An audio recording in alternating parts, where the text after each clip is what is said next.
resurrected back to life. Done my time and served my sentence. Dress me up and watch me die. If it feels good, tastes good, it must be mine. Dynasty decapitated, you just might see a ghost tonight. And if you don't know now, you know. I'm taking back the crown. I'm all dressed up and naked. I see what's mine and take it.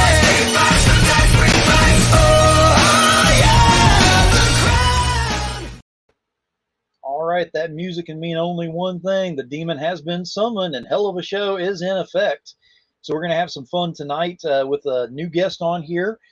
Before we get started, if you will, I know this is going to be in post views on this. Make sure you give this a share out here and go ahead and subscribe to the channel so you don't miss any of the content, because we got some amazing stuff coming, and tonight is no exception to that rule. So before we get too far into all of this, we're going to go ahead and introduce our guest out here and have a hell of a show. So let me introduce Kamorian King to the show. Welcome to the show. Hey, howdy, good evening. What an entrance. It's an honor talking to a demon. This is awesome. It's an honor being here and being some, you know, every once in a while they play the music and I just happen to show up and it just becomes what it is from there on. Sometimes the sigils actually, you know, will actually conjure up some other things. You never know with the show. It gets a little interesting at times. But more importantly, go ahead and let us know, what is it that you're working on. Go ahead and give us that pitch over there and let us know what you got. Well, I have a webcomic soon to be printed. It's called Regnum Antiquium, and it's an apocalyptic dark fantasy comic. I try to be fairly original, fairly unique with what I work on, but you know, if you like mythology, if you like angels and demons, if you like supernatural stuff, if you like fantasy, mostly the dark fantasy, if you like gorgeous artwork, if you like gorgeous characters, then hey, check out my stuff. If you know, and you know, just let me know. You know, I'm currently running a campaign, and that's been funded within 12 hours. Nice. And that's going to be printed in a book and soon to be shipped out to people. So this is the best opportunity. Get your foot right in the door to get these books. Very nice. Now we're going to be talking more about the campaign and the book and everything that you got on there, and definitely showing off some of the artwork, because that's the gorgeous part on here. But before we get started and all that, can I kind of get to know you a little bit more as a creator on this? I like to always go ahead and showcase to make sure that the creators that we have on here are not actually AI designed to take over the world in human form. No judgment if you are, but if I see red eyes over there, we're going to kind of have to cut this short. Just throwing that out there. But how did you get started into doing the comics and doing the web comics, and now you're doing the printed version? Oh, well, I joke with everybody. I was born with a pencil in my hand. I've always been super crafty, super nerdy. I come from a fairly talented family. My grandfather was a gorgeous painter. I have a cousin who draws amazing work and designs his own tattoos. And so it comes naturally. It was just a natural progression. I've always liked to tell stories. I've always had one heck of an imagination. I never gave up on any of my dreams.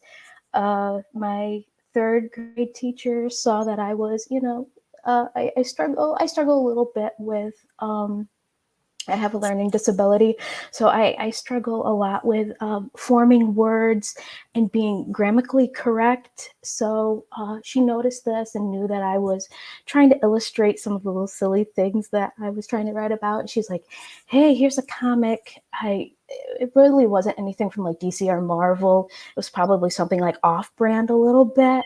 I can't remember what it was. You know, I was really too young really to remember what it was anyways, but I saw the merge. I saw that beautiful merriment of the words and the art and well, at the time I didn't understand anything about pacing, but I was like, look at this. This is so cool. And I've been bit. I had to I had to get into comics one way or another.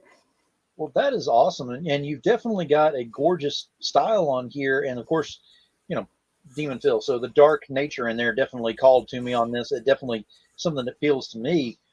And if you like, dark stories, dark, art and things like that, this definitely has that in there.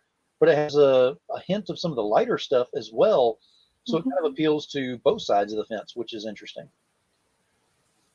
It's is this one of the years that is it a one shot, or are you planning on extending the story, or how are we doing this? It's uh it's not exactly a one shot. It's This current title is going to be 5 acts or 5 chapters. And from there, what it is it's sort of an introduction to this big world and to this big story that I have planned down the line. So it's like, oh, I already have this one big world, characters in it. And it's like, there's a reason why these characters are like this. There's a reason why these characters exist. There's a reason why the world is the way it is. And it is because of what is happening in this book, in this very first. So it's like a very big introduction. It really is. So it's definitely a foundation piece that people need to pick up to be able to carry on into the world that you've already got plans to move forward with as well. Mhm. And this is your first campaign? Yes, it is. Okay, first campaign, and you're fully funded within 12 hours. That's accolades right there. I have a lot of amazing people backing me, supporting me. So it's not all me. It's really not. That is awesome. Now we're going to go ahead and show some of the stuff on here, because it can't always be just talking about it. You actually have to see for yourself. So I'm going to bring it up on screen while we're here. This is one of the pages that caught my attention right off the bat, simply because, the dark on there, yes, black and red are my favorite combination of colors. That's have to right there. But it's the way that it has the hazing for the word and all actually gives it a bit of power, as far as I'm concerned. Looking at this, it's a very powerful statement, but it's not actually meant to be. So it's kind of a double-edged sword. It's actually, you're looking at it one way, and it actually has different meaning, which is awesome. I love the way that you did that, and that's just one page right there. So how did you come up with the concept for the story on this? Like I said, it was sort of a almost like an explanation. There is a reason I have a much bigger title. A lot of people who've known me throughout the years would recognize it as Fallen Angel or Fallen Angel. And it always started off with like, hey, this is what happened, like in an ancient realm, which is Regnium and Tequium. Um, this is why what happened. This is why the world it is today. So it was always sort of um, it was just a quick skim of a story until I wanted to really sit down and flesh it out more, but I didn't want to drag it on. So I kind of wanted to be more of a one shot. Like I said, 5 chapters. It was originally going to be about 3.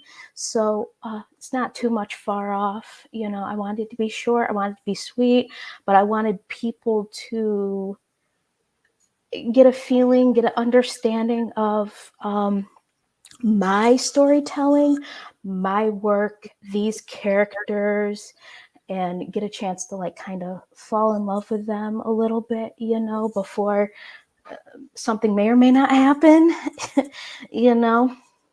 And you're speaking about the characters. I want to go ahead and bring up, this is one of the first things you see on there is this angelic character. Now, for one thing, angelic character, gorgeous in style, the artwork, everything on there. I absolutely love the fact that you took a light character and put a completely opposite background on there. Very dark, very luminescent, yet ominous background in the back there. It's very cool how you did that. Is this a point where you're almost trying to tell the story without too many words on there? You're actually trying to tell it in the actual artwork that's on there, Is that some of your style that you have that kind of flows throughout this entire series you're coming up with? Yep, I'm an artist first. So again, with having trouble with grammar and writing and stuff like that, I've always been more of a visual learner. So a lot of my writing is me drawing. So I'm always an artist first. So I'm going to try to utilize like color theory and a bunch of other stuff to try to portray what's going on. And personally, I don't like reading a lot of text. I don't like reading a lot of narrative when I am reading a comic book. If I was going to do that, I would try to read a novel. I'm here to, find that right balance. Sometimes, less can be more. I've read some gorgeous work that, silent comics, beautiful stuff, you can do it. So it's just finding my own voice, and this title has really pushed me into that. And I will say, and most people that know me will go ahead and definitely agree with me on this one.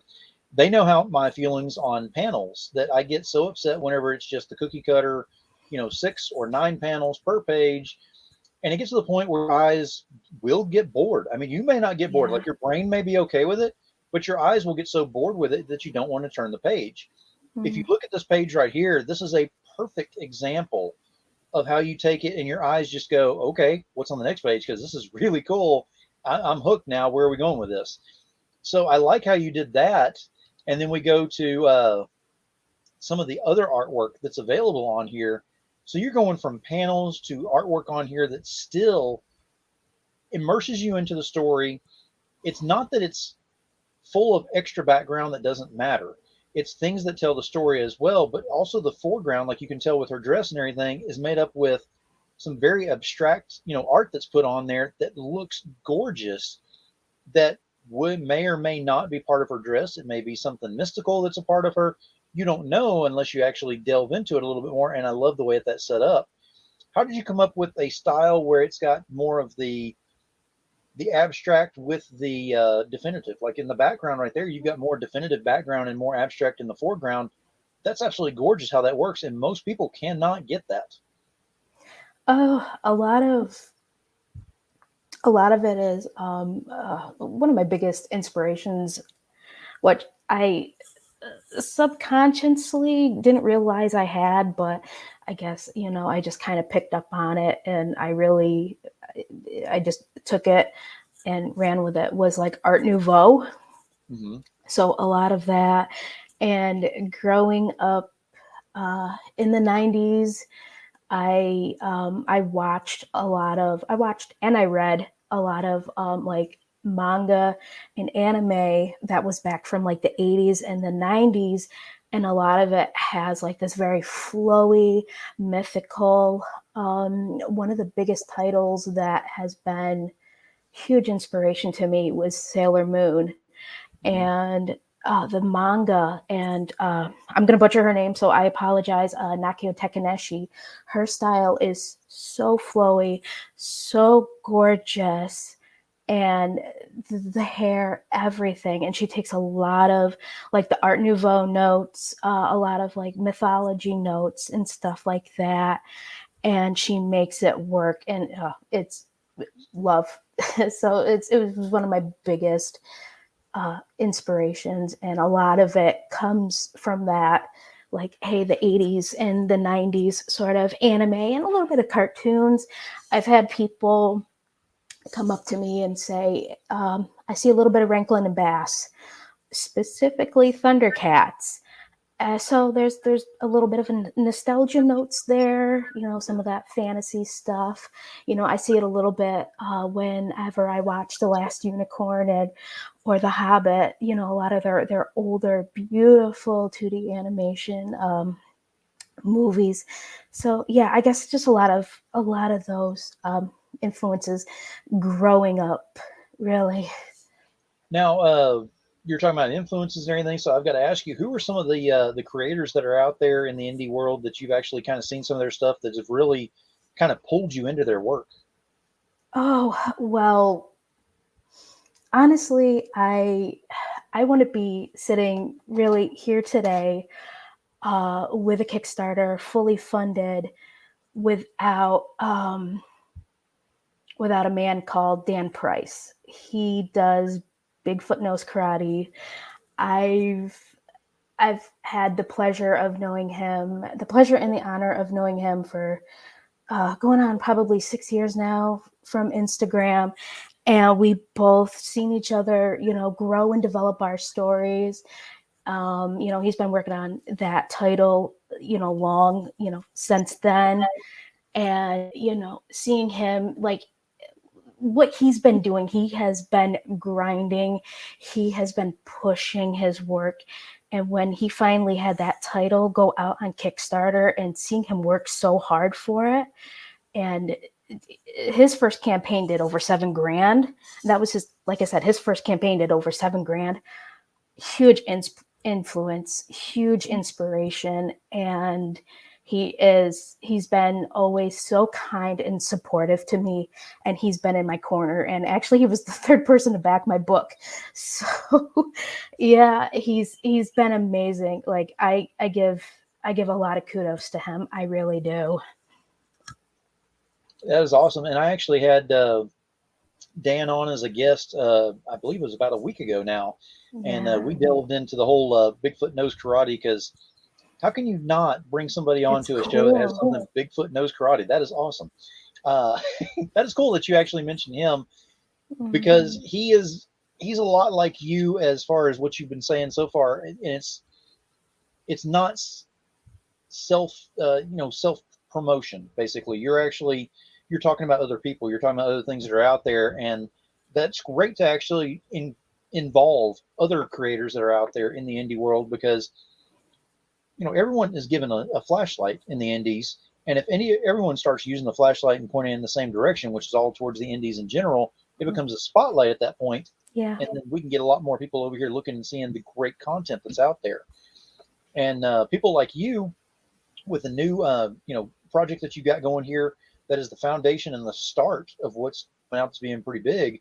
It's great to have that spotlight there, because somebody who may be coming by going, I don't understand, I don't know the name, I've never heard the name before, but wow, look at that art, and I can't believe, the storyline sounds really cool. That's the cool thing about it, whenever you've got things like this and you've got people who will help you out share that. So my next question would be, what is something that you've seen in the industry and the time that you've been with it and everything, that you've seen someone actually really take something and reach out and involve the rest of the industry instead of being more self-centered on that? It's honestly I come from two communities. I come from the webcomic community, and I also come from the indie / Kickstarter community. I see a lot of support, a lot of people being open, a lot of people just being involved, like being so supportive. And you lift one person up, they'll lift another person up, they'll become a huge inspiration. They will ultimately, with me personally, I want to be able to inspire generations down the road. And this huge community, it really helps out.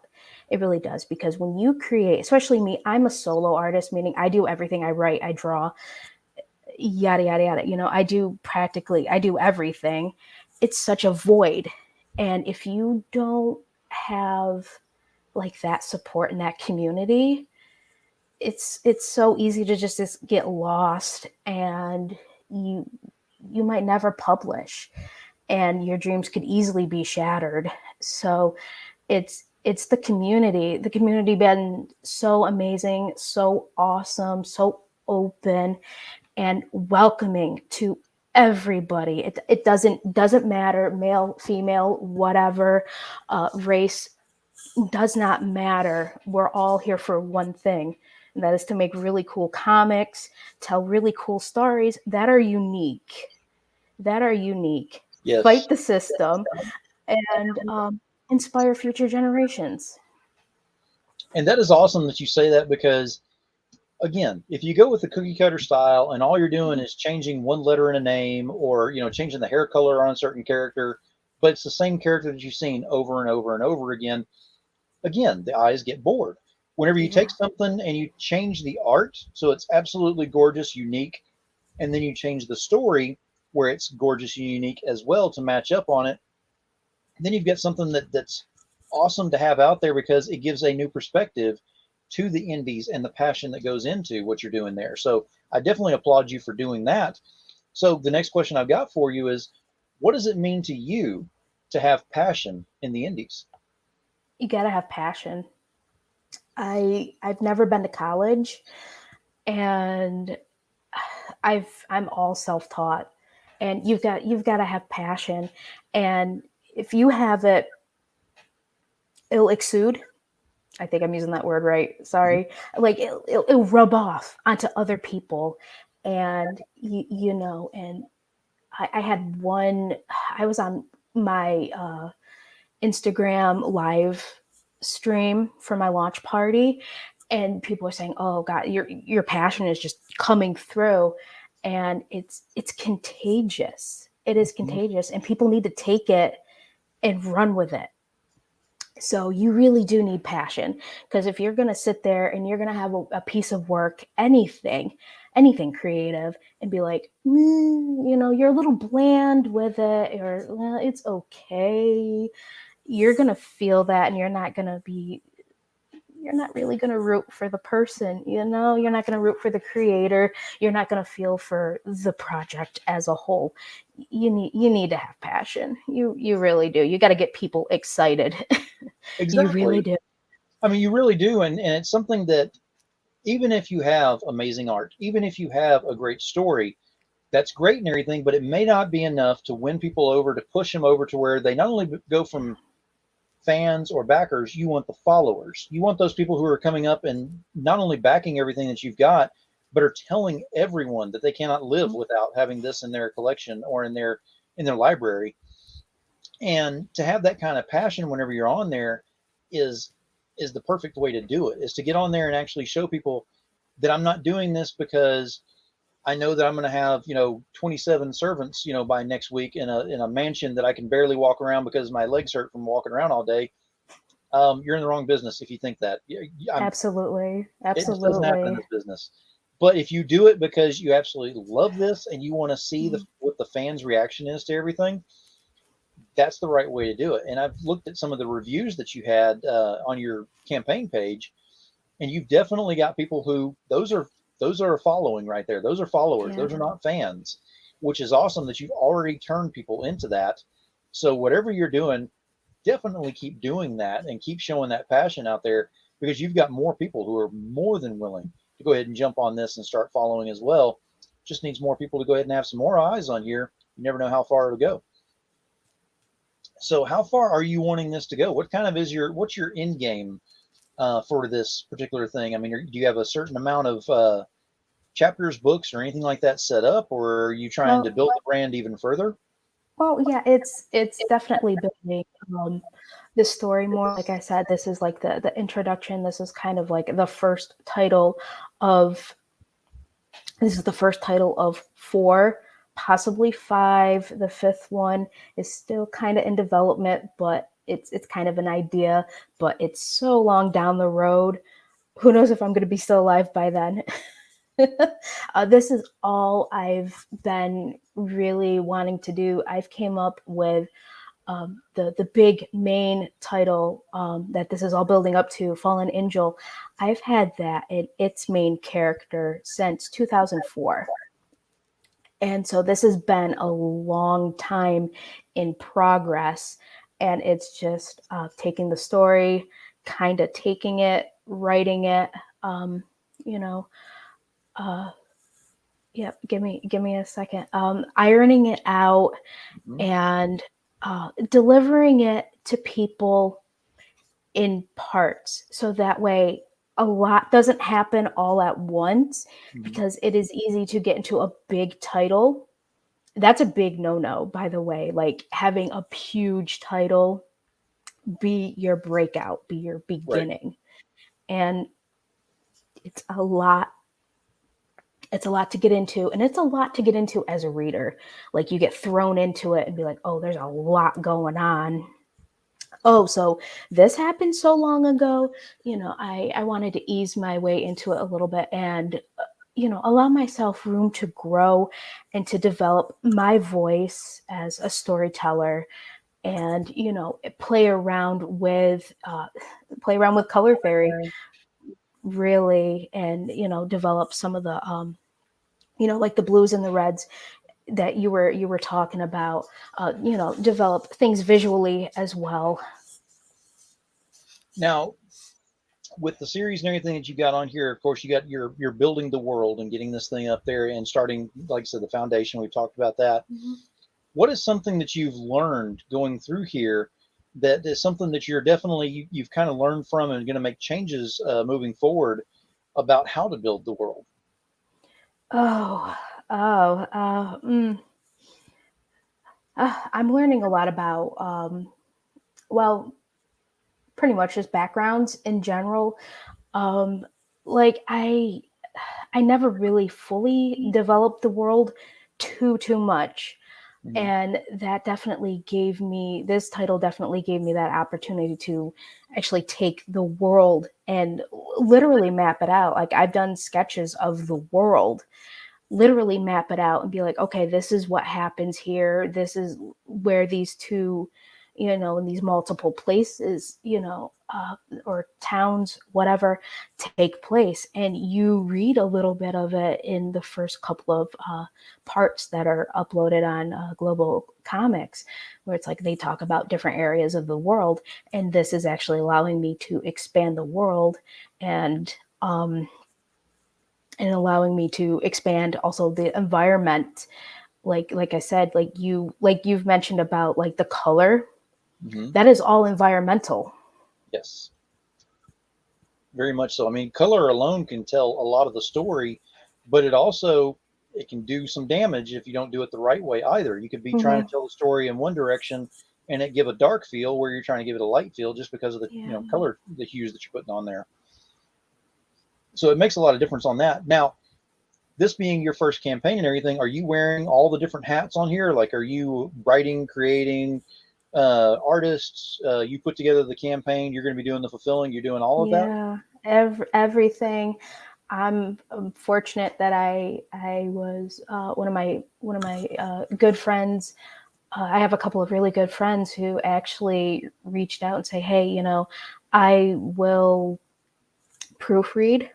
Mm-hmm. So make sure like my grammar and spelling and everything is okay. Because again, I have a learning disability, so it's hard to spot. It's really hard for me to spot these things. And I also have another good friend who also does web comics and has printed, self-published before, no Kickstarters, who's looking at the reformatted printed pages and just giving me fresh intake on it, giving me fresh eyes, and say, hey, these panels might look better here, stuff like that. Ultimately, I have kind of like two editors that have opened up and agreed to work with me. But other than that, I'm doing everything, and it's exciting. It really is, because a big reason why I wanted to get into this Kickstarter in general is I was looking at it from the other side,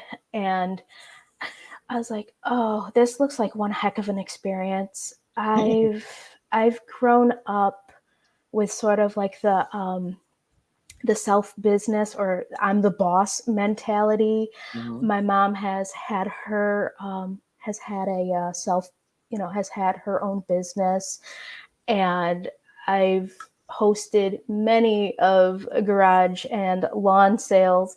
So I'm kind of used to like being my own boss, and this kind of allows me to do that. Like I've also had experience selling on eBay, so it's kind of fun to me. Mm-hmm. And I really want the experience, and I know I will grow a lot from it. So are you looking forward to getting to the point where you're going to be able to go to conventions and be able to have these books and there with you and talk about them at the tables? Ideally, I would love to do conventions. I really would. But you know, I'm so small, and I'm also in an area in New York that there's not a lot of, like, there's probably another like comic artist. There's not a lot around where I live, and there's a small convention. I might dip my toes into the water a little bit with that, but down to it, I'm a single woman, and I'm a little afraid to have my own table by myself. And I really don't know anybody like IRL. Mhm. So it's something I'm gonna have to, progress to, Yeah. and find, someone outreach to be like, hey, you going to, I'll spill it, you're going to Saratoga Comic Con, you're gonna have a table there, stuff like that. But it's definitely something down the road. Mhm. But my main priority is like printing books, like having it in my hands and Yeah. feeling so proud of it, and then giving back to this amazing readership that I have built, and that have supported me. And yeah, if I have a few extra books in my closet that I need to try to sell, yes, I would love to build an online store and sell prints and books and stuff like that. But ultimately, I want to give back to, again, this amazing readership that I've been so blessed with. Really. No, that is awesome that you say that. That's the biggest thing, is to have the physical copy in your hands, with your name on it, because that's whenever all of this takes on a reality format, because you write about fantasy and you Hmm. draw about it and all that kind of stuff. So whenever it actually becomes in reality in your hands, it actually kind of crosses that veil that Yeah. almost seems impossible to cross until it's actually there, and you're already at that point. I mean, you're funded, Yeah. so you're Books already are going on the to have way. something. Yeah, you're going to have something right there in your hands, regardless. Hmm. But you're still moving towards a bigger goal on this too, because you still got, I believe, as of the recording of this, you have 20 days left Yep. on the campaign, so you still got plenty of time to get more of a following on here, and we'll definitely try to help as much as we can on our end to make sure that happens as well. Because people need to see this, not for the fact that, of course, it's not going to be one of these things that you're going to go look at and it's going to be the next Spawn. People just, everybody understands that everybody has to have a starting point to get to those. This is your starting point. So Hmm. as collectors go, this is a key issue, because this has the right characters in there in the first appearances and things like that. You don't want to miss out on these things. Plus, it's first printing. You never know, whenever she does the next campaign for the next one that comes out, if it sells out, she's got to do a second printing. Those that have first printings, they got gold in their hands at that point. I mean, Yeah. it's black and red, but it's gold. So it's definitely something to look into and see what strikes your fancy with it, and go ahead and grab it while it's there. It's also something that is done by someone who is passionate in the industry. I cannot stress enough that that is a huge draw to the indie crowd out here, because the big two, they have high rises that are dedicated to marketing and quote unquote passion in what they do. Um, because they have it, they can afford it, and I'm not judging by any means, because that's the way money it works with that. But indies, the thing that draws people like me to the indies, and being a fan and a follower, a backer, all this kind of stuff, influencer, is because of the passion that the creators put in there. And you don't show any less passion than any of the creators that I've had on here that have been doing this for 20 plus years. And you just started doing this, you're already in the right mindset. So I can see great things for what you're about to do with all this. So let me ask you, moving forward, what's some of the best advice you could give to somebody who wants to come into this brand new and start off? Just do it. Um, there's no such thing as perfection. You will learn, you will grow so rapidly. Just do it. You got an idea, play with it. Uh, don't start off small. My campaign, I I did it at 500. not because I'm underselling myself, but because it's my first campaign and I wanted it to be manageable. So start small. You will grow. You will find readership. You will find people who will support you. And it is a long and tough journey. It really is. But if you love it, if you got the passion, you will go far. You have to just do it and enjoy it. There you go. And the link that you see going across the screen at the bottom, that is the link to the Kickstarter. It is embedded in the feed, so we made it very easy for you to get over there. Right now, I'm going to go ahead and give Cam a full screen on this one, and she's going to let you know why you need to go ahead and just do it and get over there and back this thing while it's up there right now. So here you go. Go ahead and tell them why they need to get over there and back it. Because, hey, because it's my first book, and it's not really just a book. It's really it's a dream that's coming to life. And a lot of us in the indie community who are doing these campaigns, it is because we want to see these dreams come to life. We want to hold our books, and we want to give back to the community and back to the readership. So, this campaign, whatever I get after, I'm already funded.